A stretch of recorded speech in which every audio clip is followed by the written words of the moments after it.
नंदी जी की कथा। भोलेनाथ के परम भक्त नंदी बाबा की महिमा। बहुत समय पहले की बात है। भारत की एक पवित्र भूमि पर एक अत्यंत धर्मात्मा ब्राह्मण रहते थे, जिनका नाम था शिलाद ऋषि।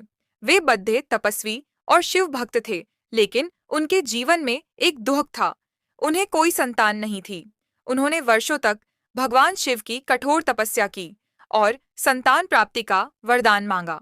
भोलेनाथ अपने भक्त की तपस्या से प्रसन्न हुए और प्रकट होकर कहा, हे ऋषि, मैं तुम्हें एक अद्भुत संतान दूंगा जो अमर, तेजस्वी और महान भक्त होगा। कुछ समय बाद शिलाद ऋषि ने खेत जोतते समय मिट्टी से एक दिव्य बालक को जन्म लेते देखा। वह बालक साधारण नहीं था, उसके शरीर से तेज निकल रहा था। उसका नाम रखा गया नंदी। जैसे जैसे नंदी बड़ा हुआ, उसमें भक्ति, सेवा और विनय की भावना और अधिक प्रबल होती गई। वह बाल्यकाल से ही भगवान शिव का ध्यान करने लगा। उसकी भक्ति इतनी गहरी थी कि वह घंटों तपस्या में लीन रहता। एक दिन इंद्र के दूत आकर शिलाद ऋषि से बोले कि तुम्हारा पुत्र अल्पायु है। यह सुनकर शिलाद ऋषि बहुत दुखी हुए।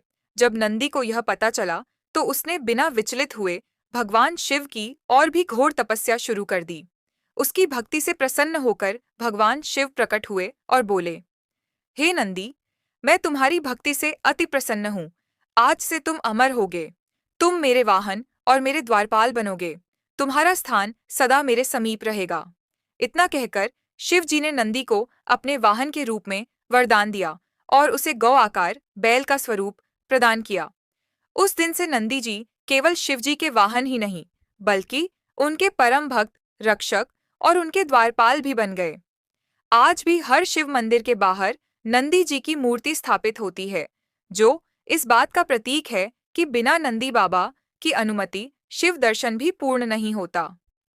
नंदी बाबा की महिमा कहा जाता है कि यदि कोई भक्त नंदी जी के कान में अपनी मनोकामना कहता है और वह मन से सच्चा हो, तो नंदी बाबा वह बात स्वयं भोलेनाथ तक पहुंचाते हैं और महादेव अपने भक्त की कामना अवश्य पूरी करते हैं।